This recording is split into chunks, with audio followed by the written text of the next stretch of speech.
बहुत बढ़िया डूबरा मेरे सुरेंद्र भैया।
अच्छा दोस्तों, मैं ओम प्रकाश दीवाना पूरी टीम सहित आप सभी श्रोताओं के चरणों में नतमस्तक होकर प्रणाम करता हूं।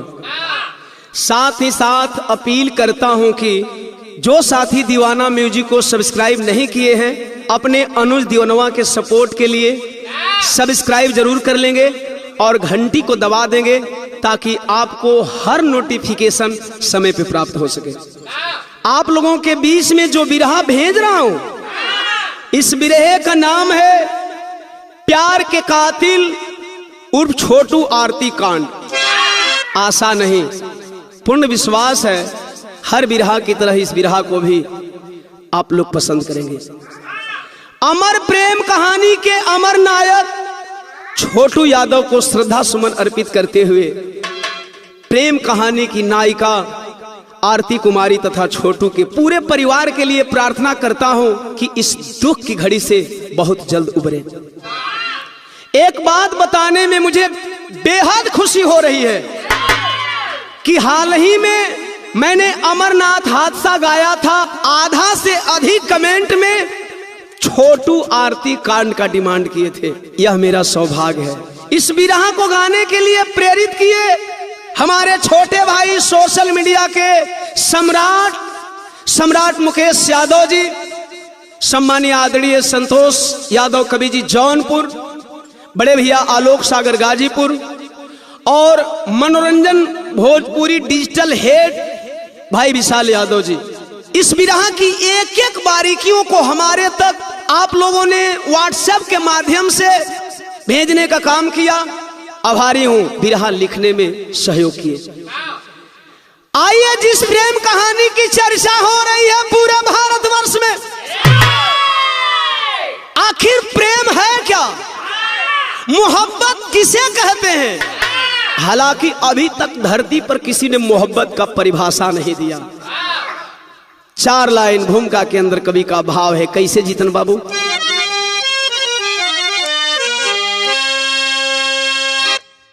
कि प्यार पूजा इबादत है जग जानता, प्यार के बाग का पुष्प इंसान है, राग जिसके हृदय में है बसता नहीं,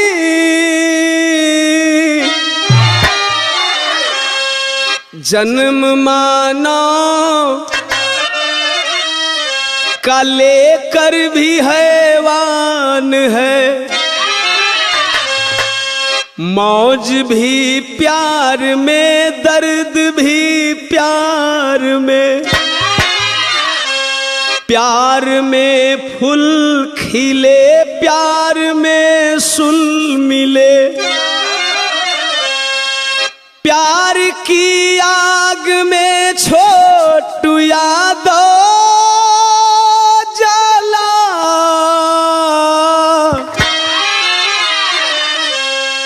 नभ कबर से नयन आज धरती ले,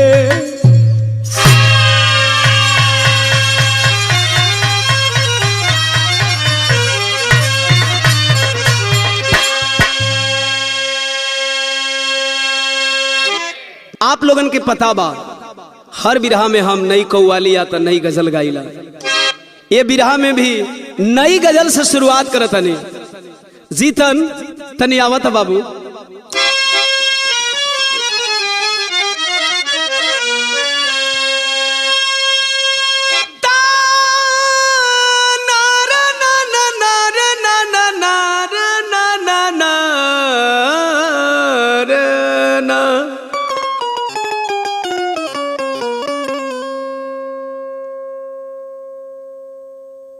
प्यार में हार आया आशिक, दोस्तों की महफिल में दर्द दास्ता सुना रहा है। कैसे सुनावे जीतन? कि दिल गया दिल गया दिल गया,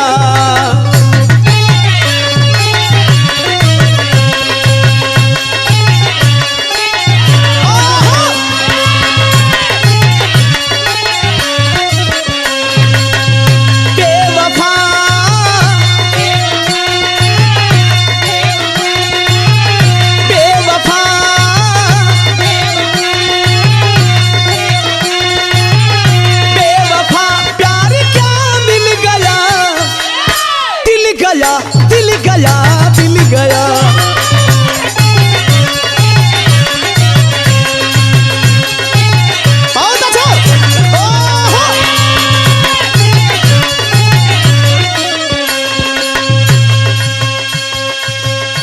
कवि जी लिखा था बिरहा में, दो लाइन के ऊपर आप लोगों का तवज्जो चाहेंगे। लुट गया लुट गया लुट गया,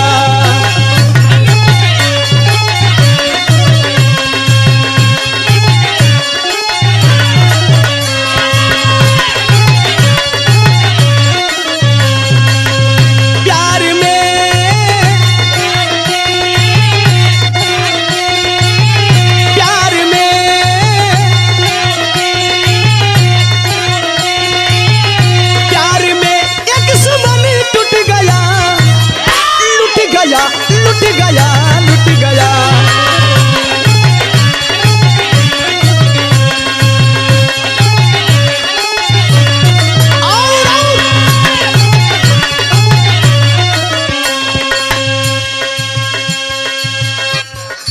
से बिरहा का कहानी चालू होता। कहानी कहाँ का बा, केकर बा, हालांकि वायरल चीज बा, फिर भी हम अपनी बिरहा के माध्यम से कहानी का एक एक बारीकी आप लोगन के बताई। राधा किशन के प्रेम का जहां प्रसंग होता था, वहीं पे प्रेम मिट गया जहां सत्संग होता था। बिहार राज्य के अंदर जिला मशहूर अररिया, ग्राम बढ़वा का रानीगंज, थाना की है खबरिया। जहां के धीरेन्द्र यादव, नागरी देवी गुजरिया, बेटा रविकांत विष्णुकांत, आरती छोटी दुलरिया। रूबी आरती की भाभी है, पवन आरती का जीजा है। प्यार में प्यार मिट गया, मोहब्बत का नतीजा है।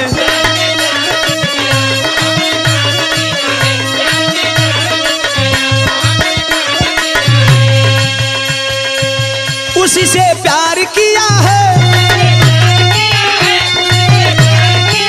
जिसे दिल चाह लिया है।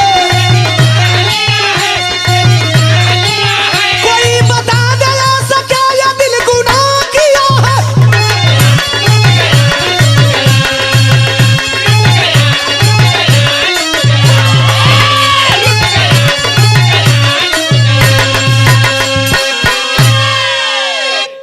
बाबू बिरहा का बात तनी डिटेल में समझ ली। बिहार राज्य, जिला अररिया, ग्राम बड़ौआ, थाना रानीगंज का रहे वाला धीरेन्द्र यादव, जो सत्संगी थे, सत्संग करते थे अपने दरवाजे पे। पत्नी नागरी देवी, 4 औलाद, बड़ी बिटिया, बड़ा बेटा रविकांत, छोटा बेटा विष्णुकांत, बेटी आरती कुमारी। बड़ी बिटिया का शादी हो गई बा। बड़ी बिटिया के शौहर यानी आरती के जीजा का नाम पवन यादव, जो मधुबन, पूर्णिया, जानकी नगर का रहने वाला था। ए भैया, आरती का भाभी का नाम अर्थात रविकांत का दुल्हन का नाम रूबी देवी, जो इस कहानी की मेन खलनायिका है। छोटू कहाँ का था, जरा छोटू का बैकग्राउंड जानने का प्रयास करेंगे आप लोग। मैं बता रहा हूं तनी एजा पारंपरिक गीत लगा था जीतन बाबू।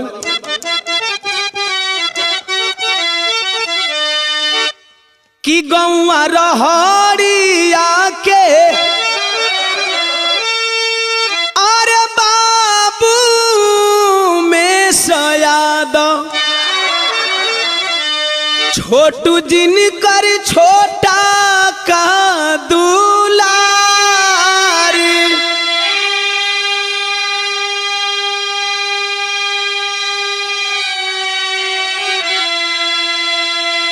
वही आरती के गौवा में अरे छोटू के नानी हाल रहे,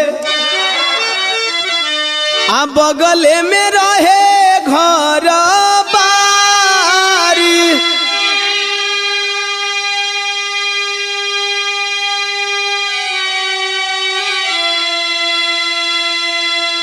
आए बाबू, रहणिया गांव के रहे वाला उमेश यादव, उमेश यादव का 3 बेटवा, बड़ा बेटवा भविष्य यादव, मझिला बेटा मनु यादव और छोटका बेटवा छोटू यादव। आरती के गौवा छोटू का ननिहाल हो। कबो कबो रास्ता से आवे जाए में आरती के देखे, आरती के खूबसूरती पर दीवाना हो गई। और जब दीवाना भइल तब आरती के आरती अरे उतारे ले सपनावा में, तो मने मने करे लगले प्यार।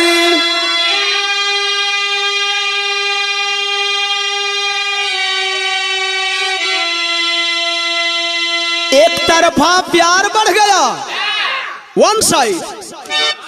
एक दिन देखलस कोनो लड़की है जो आरती से ज्यादा बतियावेले, बोलवलस एगो बात कहे कि एक दिन आरती के अरे तमिलाली सहेलिया अरे प्रेमवा के कइले जहार।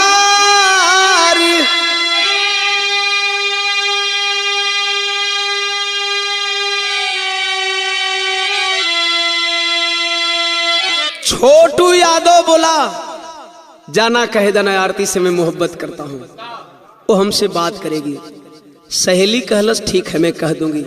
पहुंचल आरती के यहाँ, ए आरती छोटू तुमसे बात कर चाहता।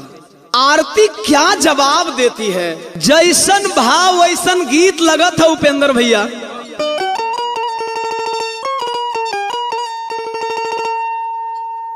कौनो आशिक धोखेबाज मासूका से कहे, कहे दिल ना लगई हो अरे फेर जानी आई हो।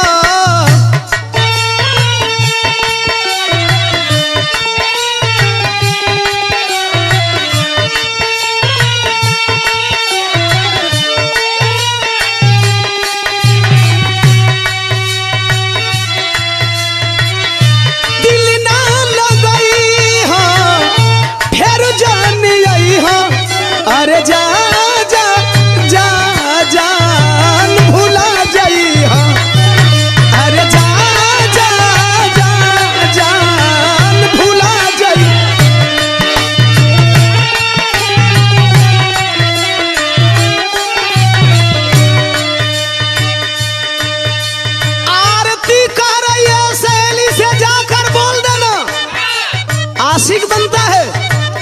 कहलस का बोलब तब बतावे आरती। अरे का बतियाईबा प्यार नहीं पाईबा,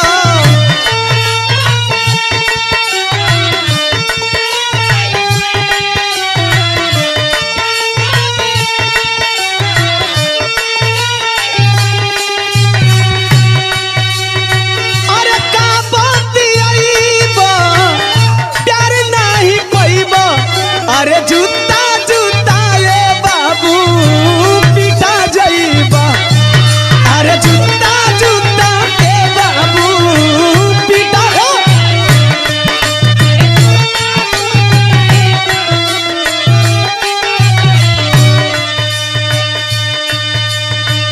कहलस ऐसे काहे कहतरी रे, कहलस अबही तक हमरा ऊपर कोई का नजर उठावे का हिम्मत ना होला। कहे काहे प्यार ना करबी का, कहलस सुन ना कवनो लइकन से सुन प्यार करी ले हम,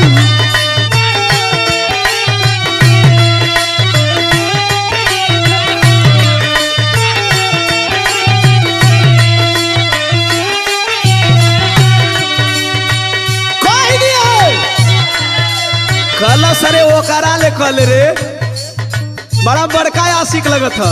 कहलस सुन मिलेला मोहब्बत में खाए के धोखा दो,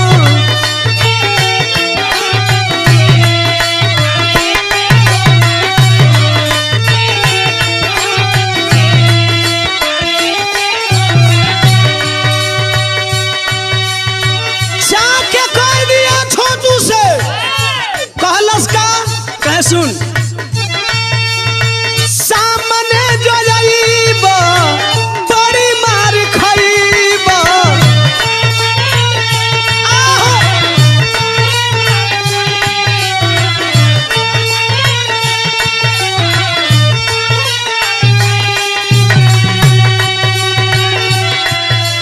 अरे सामने जो जाइबा अरे बड़ी मार खाइबा, अरे जूता जूता ये बाबू पिटा जाइबा।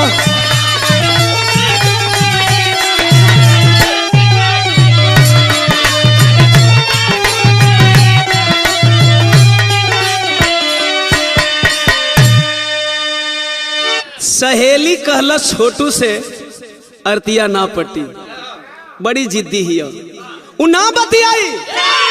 छोटू पीछा करता रहा, बार बार सहेली से मैसेज भिजवाता रहा, बोल दो आरती बात करे, आरती बात करे। 2 महीना का दिन गुजरा है। आखिरकार आरती की सहेली एक दिन आरती के नंबर से फोन लगा देती है। फोन उठौलस, हेलो हाय करत है। एक बात बताइला मुकेश भैया, गुड्डू भैया, प्यार कौना दरवाजा से दिल में एंट्री करेला आज तक न प्रेमी जानला न प्रेमिका जान पौली। फिल्मी तरज लगा था जी तब।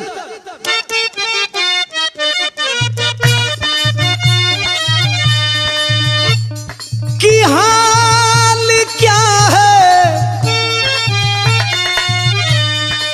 दिलों का न पूछो सनम, अरे हाल क्या है दिलों का न पूछो सनम, आपका मुस्कुराना गजब ढा गया, आपका मुस्कुराना गजब ढा गया।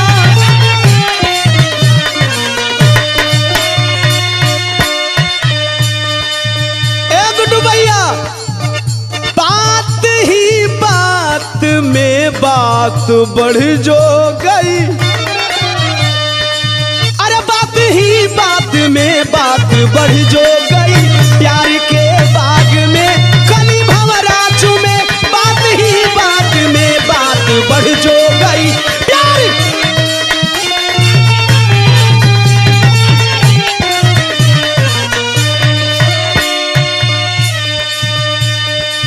का कोई परिभाषा लिखी हो मोहब्बत का। एक लाइन, प्यार सागर से गहरा गगन से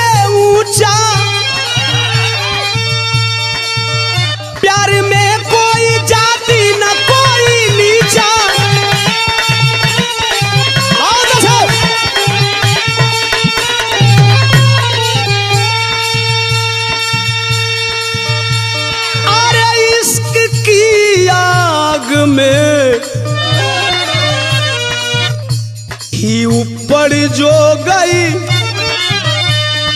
लागल घी का छौका, अरे इसकी की आग में घी ऊपर जो गई, प्यार के बाग में कली भंवरा चुमे।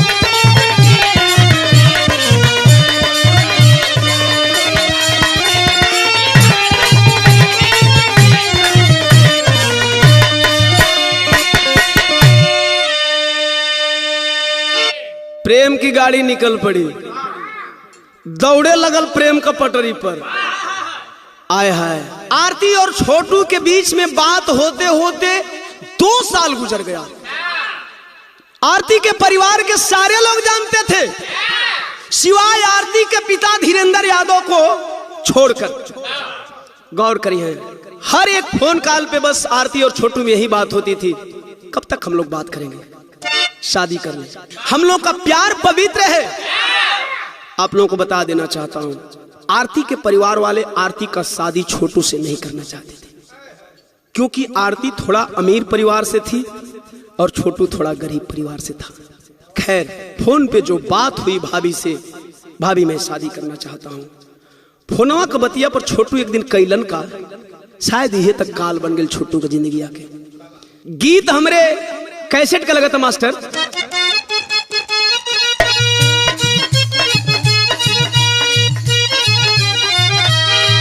शिल्पी राज का सवाल हमार जवाब बा। कहली पूछली गलतिया तो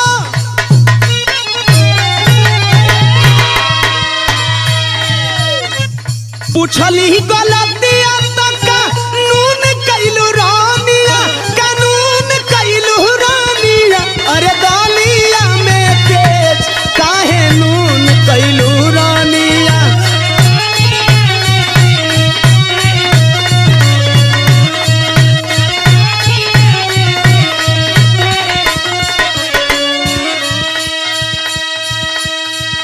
पिरावा में कभी जी बतावत मन का भइल जी तो रूबी भाभी से जबकि होई गईली बातिया, अरे होई गईली बातिया, तो चल दिहले छोटू 5 जुलाई वाली रातिया।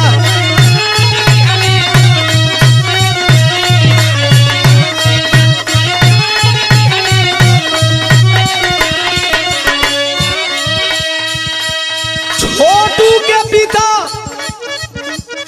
उमेश यादव के दिए गए बयान के मुताबिक छोटू अपने ननिहाल अर्थात आरती के घर के लिए रात 8 बजे को निकल चुका था। आरती के घर कब आया ये तो छोटू ही बता सकता है, लेकिन छोटू इस दुनिया में नहीं है। आरती के बयान के मुताबिक आरती ने छोटू को कब देखा जीतन? आरती के नींद टूटल 2 बजे, खिड़की से छोटू ऊपर पड़ल बा नजरिया हो, कांपे लागल भय से शरीरिया हो।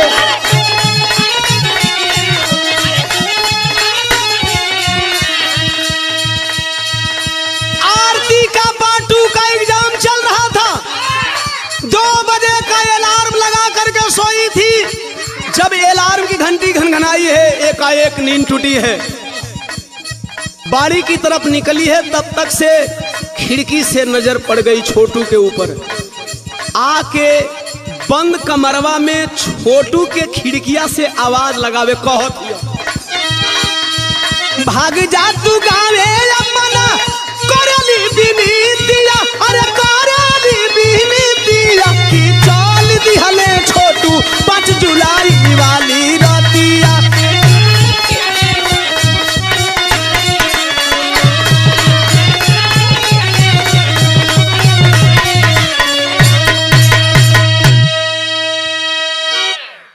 छोटू बोला नहीं जाऊंगा, शादी के नाम पे आया हूं, शादी की बात क्लियर करके जाऊंगा। ऐसा थोड़ी ना कि लोग हमको जान से मार देंगे। आरती ने बताया नहीं, इन लोगों का इरादा कुछ ठीक नहीं है। आरती का यह स्टेटमेंट बहुत कुछ क्लियर करता है कि घर में बहुत पहले से शादी के खिलाफ लोग थे। आखिरकार आरती बाड़ी से होकर के अपने रूम में चली गई। रूम में जो ही जा करके अपने बेड पे सोती है। कुछ पल के बाद जितने लोग मारने का प्लान बनाए थे, मास्टरमाइंड रूबी देवी सहित, उस घर में एंट्री मारे हैं, जिस घर में लोगों ने छोटू को बंद कर रखा था। हुआ क्या मास्टर? तनिका जीतन भाव बदला था।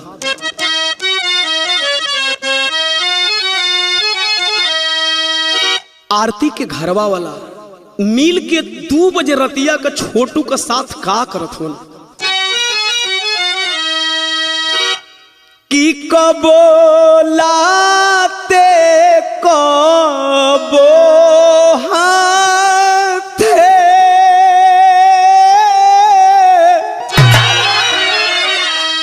कबो लाते कबो हाथे कबो डंडा से मारे निरदैया नोह कबारे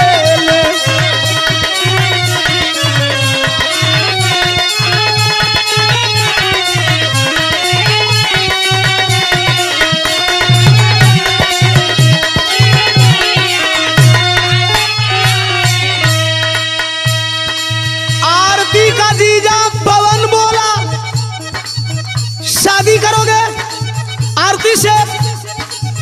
छोटू बोला हाँ। आए हाय, इहे का हल्का तो गुनाह हो गई हो बाबू। छोटू कहाँ कहना, छोटू को भारी पड़ गया। शादी के कहल का काल भइल, अरे छोटू के बुरा हाल भइल।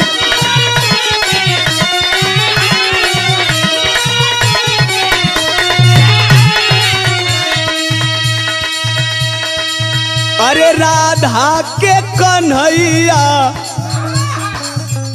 के पपिया, अरे राधा के कन्हैया के पपिया काली रतिया में लथारे ले निरदैया नोह कबारे ले।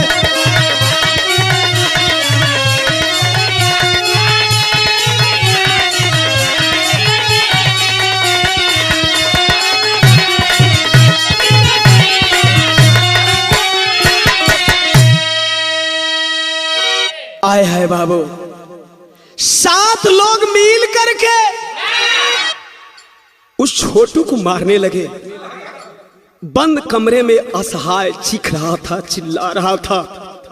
कभी जीतन का ये जब भाव परिवर्तन करत हुआ जीतन बाबू,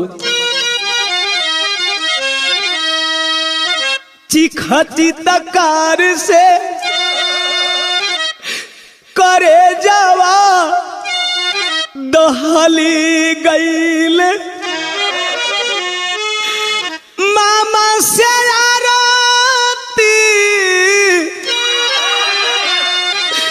लगावेली गोहरिया। छोटू के मामा जब बचावे खातिर नहीं आइले, छोटू के पापा के दिहाली फोन पे खबरिया।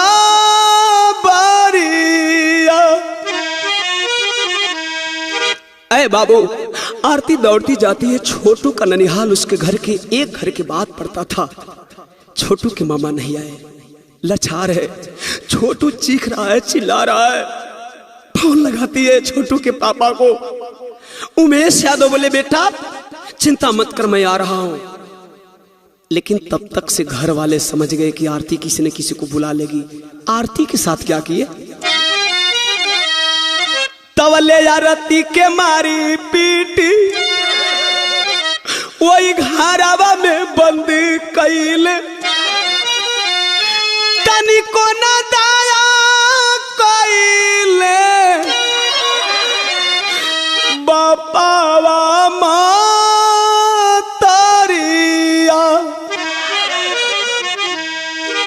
मार पीट करके आरती को दूसरे घर में बंद कर दिए।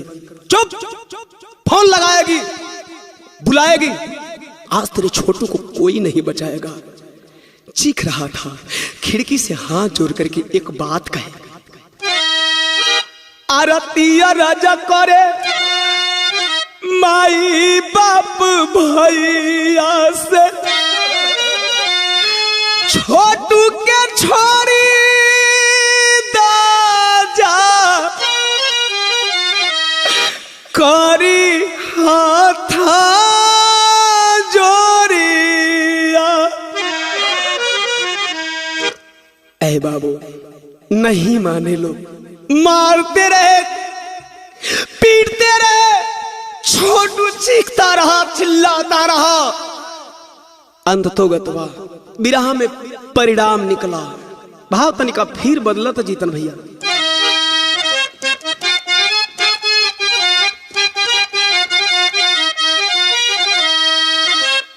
मजबूर छोटू बचने की उपाय कर रहा है। कहा था, हाथ जोड़ी पारी ले चारनिया हो ना, पावन बाटे हमारी प्रेम के कहानिया हो।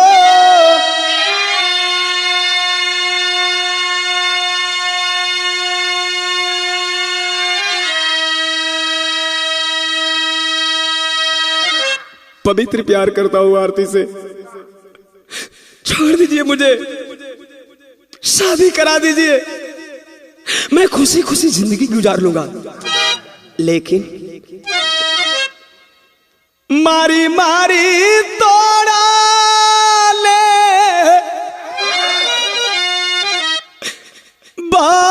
बादनिया हो ना, तब पानी बिना सूखे छोटू के जुबानिया हो।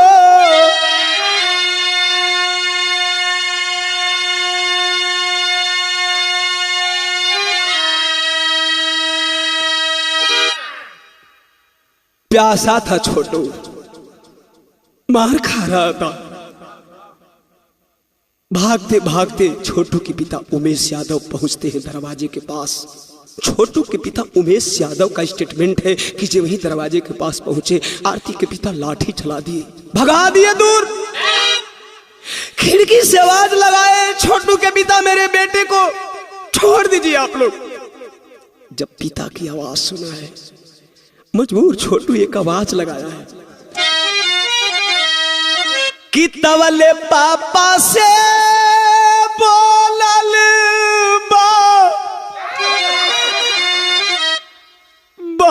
बचनिया हो ना, ए पापा हम के पियाई दे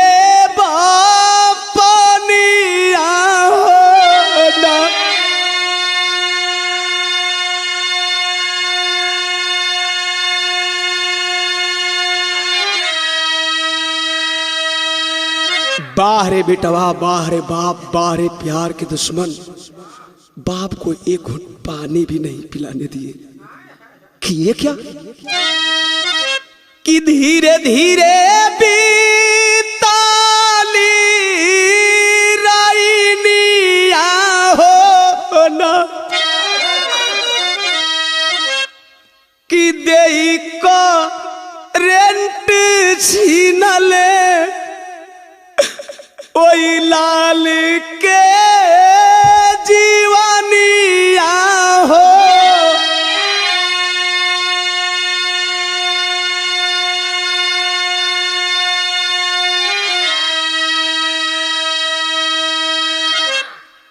आखिरकार करंट दे करके मार डाले प्यार के सच्चे नायक को। कवि की लेखनी बड़ी दर्द में एक बात लिखने को मजबूर हो गई। टेरी में भाव है,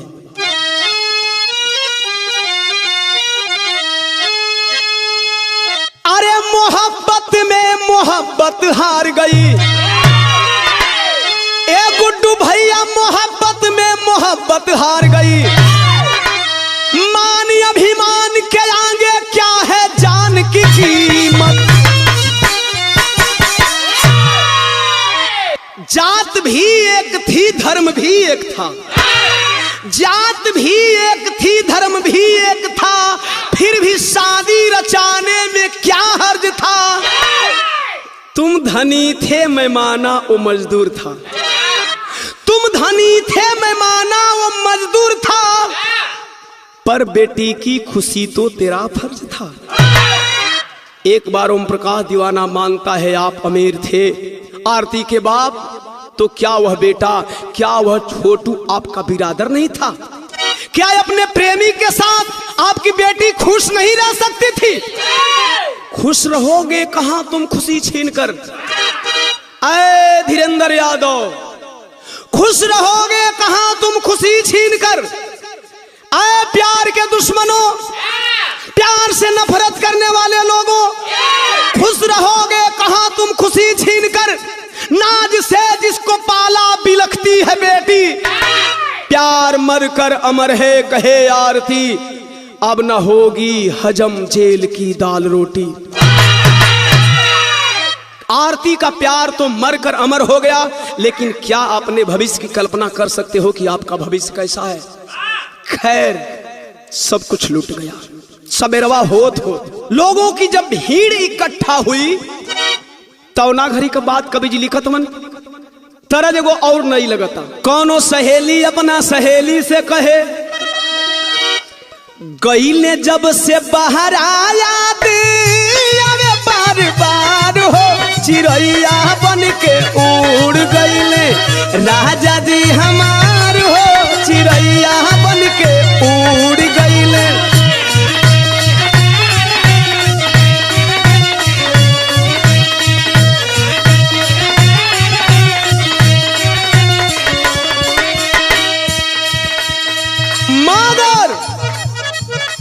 छोटू को बाबू और आरती मिलके कैलन का,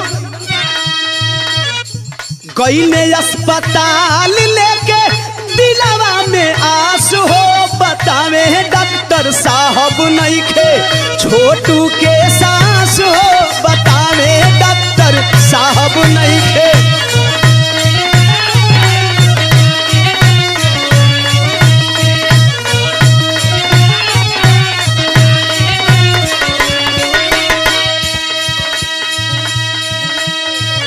जब की पोस्ट मार्टम के आइल बारी पोट, ये बाबू बिजली के साथे लागल गहरी चोट, ये बाबू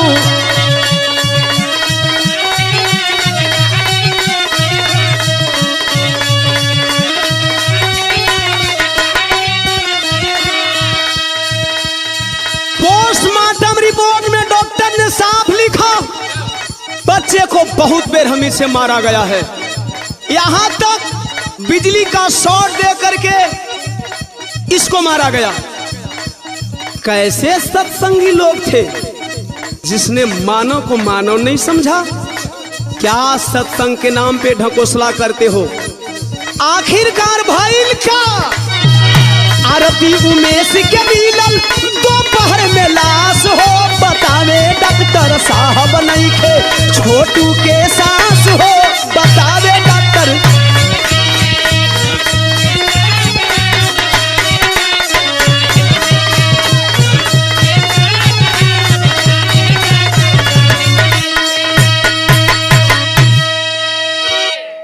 सब कुछ लूट गया आरती का दो चार गो स्टेटमेंट को ऊपर आज के डेट में जब से छोटू मरा तब से लेकर के आरती का मांग हो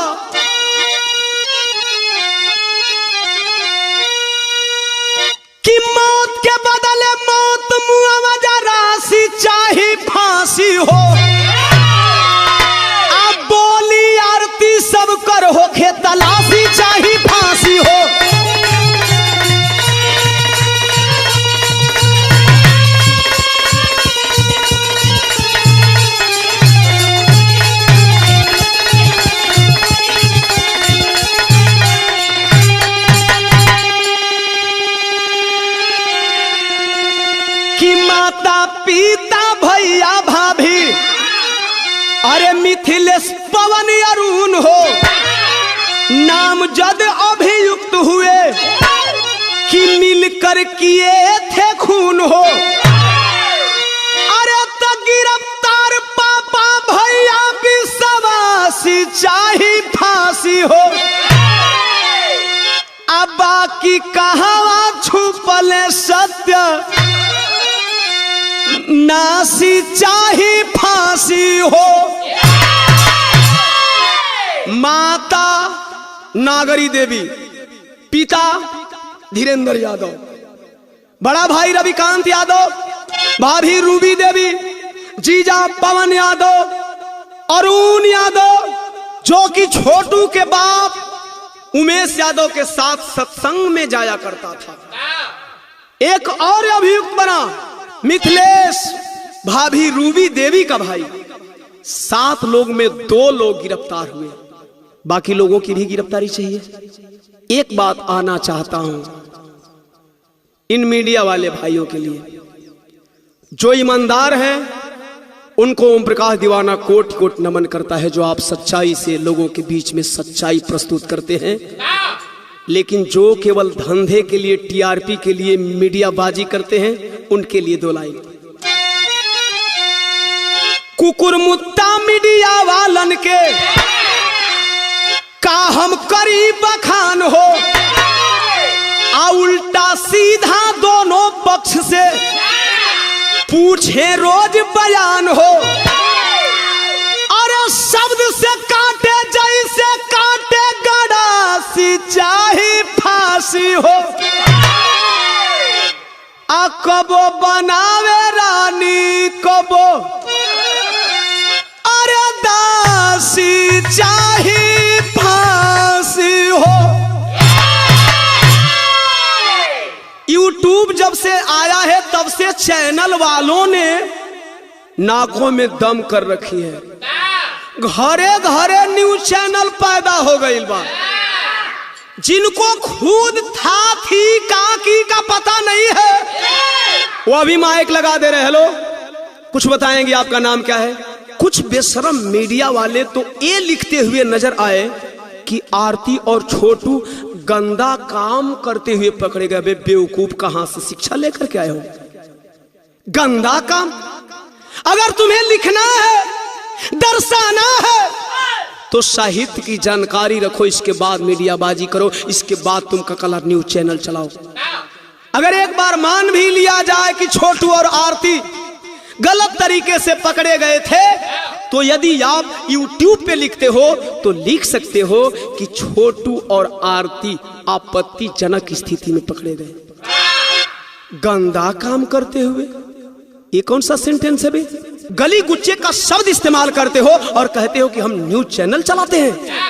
ओम प्रकाश दीवाना माफी चाहता है सच्चाई कहने के लिए। सच्चाई कहना हमारी आदत है, मैं बार बार बोलता हूं, सच कहना बगावत है तो बागी नाम है ना। ईमानदार मीडिया बंधुओं को मैं धन्यवाद देना चाहता हूं। सभी मीडिया कर्मी साथियों से मैं कहूंगा कि वाकई आप ईमानदारी से न्यूज परोसते हो, तो उस छोटू के लिए और आरती के लिए न्याय की मांग करो, सच्चाई लाओ लोगों के सामने। खैर, अब तनी आल्हा में बिरहवा में 3-4 लाइन दिलवा के चीरे वाला है। कैसे जीतन? आज आरती का जिंदगी कहां से कहां आ गई, किसी ने सहारा नहीं दिया। छोटू के मरने के बाद, धन है छोटू के पिता उमेश यादव जी। ओम प्रकाश दीवाना सैल्यूट करता है आपके जज्बे को। छोटू की प्रेमिका को आपने अपनी बेटी बना लिया। इसके ऊपर कवि जी का भाव है कि जहां होई ससुराया जू,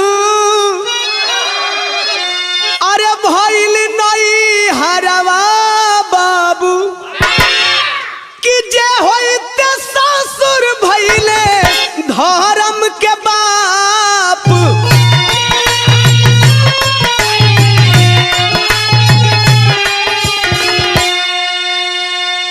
अरे तैयारतिया भागिन बन के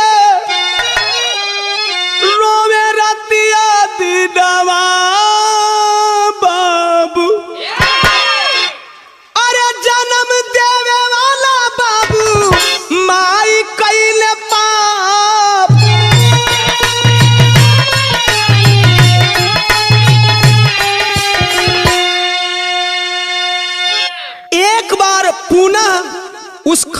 लड़का का नाम लेना चाहता हूं जो पूरे घटना का मास्टरमाइंड रही। कि योजना बना के घात अरे रूबी भौजाई कैली,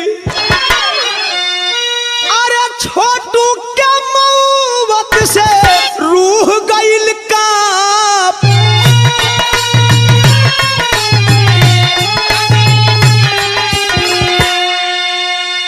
कि आल्हर सुगानावा और पिजड़वा से उड़ी हो गइल, अरे माई बाबू भाई दोनों कर ले बिलाप।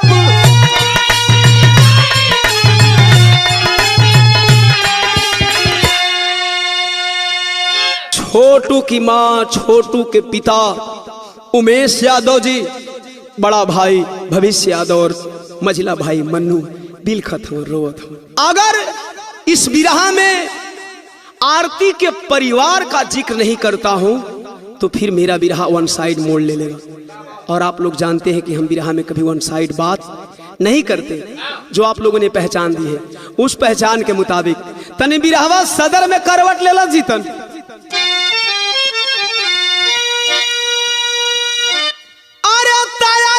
के दादी माई भाई के बयाना,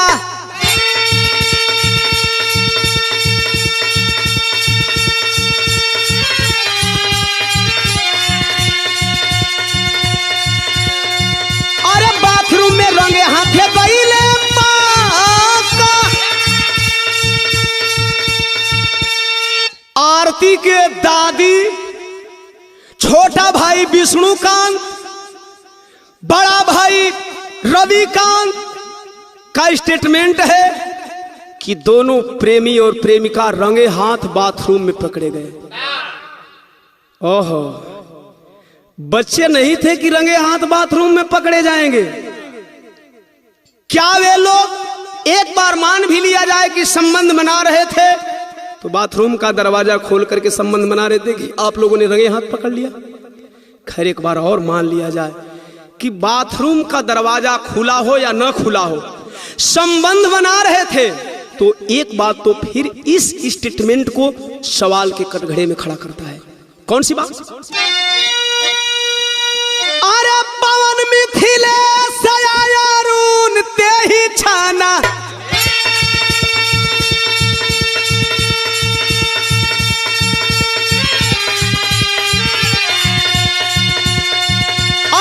रतिया में कैसे वहां गईले। पवन जानकी नगर मधुबन पूर्णिया से आने में 2 घंटे का सफर। रूबी का भाई अरुण यादव, ये लोग उसी टाइम कैसे पहुंच गए? क्या बहानाबाजी करते हो? नहीं यकीन होगा, हमारे ऑडियंस को शायद यकीन न हो ओम प्रकाश दीवाना की बातों पे। आप लोगों को पता है मुझे सच्चाई कहने की आदत है। आप लोग आरती और छोटू के बीच में जो बातें होती थी उसे सुन लीजिएगा। आरती की भाभी रूबी और छोटू के बीच जो बात हुई है उसे सुन लीजिएगा। वह लड़का बार बार ही बोल रहा था शादी की बात करने आना है। आरती और छोटू के हर कॉल डिटेल से पता चलता है कि छोटू ऐसा लड़का नहीं था, वरना आज के आशिक 2 मिनट बात करते हैं तो तीसरे मिनट में बोलते हैं फोन रखने से पहले, ए जानू। एक भी कॉल डिटेल छोटू और आरती का ऐसा नहीं मिला। आप लोगों ने सुना होगा, बात करते हुए छोटू बोलता है ठीक है फोन रखो। भाभी से भी बोल रखा है, भाभी मैं बात कम करता हूं क्योंकि आरती एग्जाम की तैयारी कर रही है, बहुत कम बात होती है। फिर इतना बुरा इल्जाम क्यों? तो जरा सुनिए। अरे फोन के डिटेल सारा कहेले कहानी,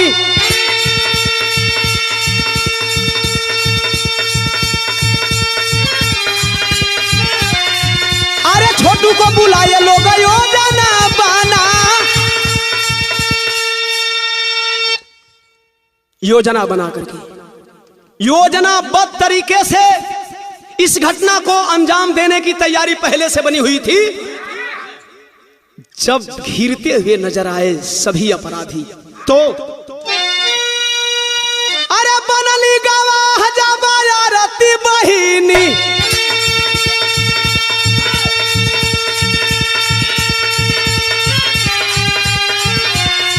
अरे बचे खाती फांसी से गोड़ है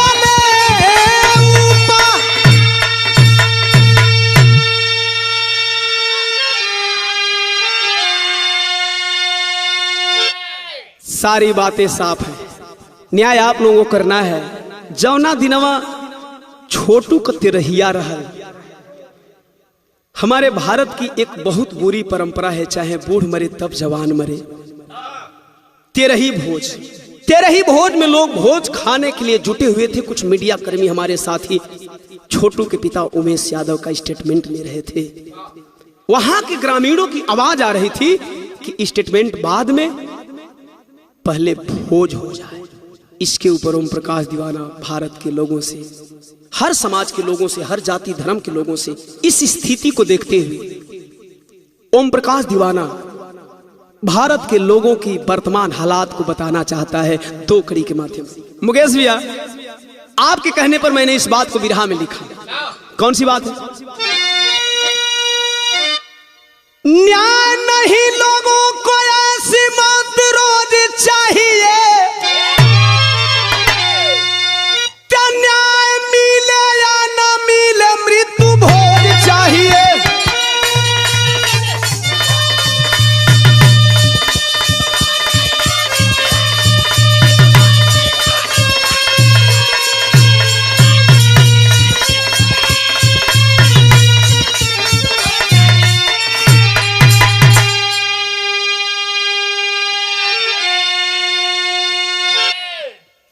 बीतते तेरहिया पवन यादव पकड़ैले, 3 गिरफ्तार 4 कहवा लुकैले। 7 को नामजद अभियुक्त बनाया गया था। बाप और भाई पहले गिरफ्तार थे। तेरही के बाद जीजा पवन यादव गिरफ्तार हुआ। तो सवाल ओम प्रकाश दीवाना का है, इस भारत की प्रशासनिक व्यवस्था से पुलिस बल को भी कानून का डोज चाहिए। अक्सर अपराधी खुलेआम घूमते हैं, कहीं न कहीं पुलिस प्रशासन का हाथ होता है। आरती का एगो मैसेज है। तेरही के रोज हमारे सच्चे मीडिया कर्मियों ने अच्छा स्टेटमेंट लेकर के आरती का एक स्टेटमेंट डाला था। आरती ने क्या बोला? फांसी लगवाई तबे मिली तसल्ली, थाना कचहरी चाहे जाए पड़ी दिल्ली, चाहे थाना कचहरी का चक्कर लगाना पड़े, चाहे मोदी जी के यहां जाना पड़े, चाहे नीतीश जी के यहां जाना पड़े, लेकिन मैं दोषियों को फांसी लगवा करके मानूंगी। सैल्यूट करता है ओम प्रकाश दीवाना ऐसी बहादुर बहना के जज्बे को। तो अरे बाकी जो बचे हैं उनकी खोज चाहिए। अरे ना मिले या ना मिले मृत्यु भोज चाहिए।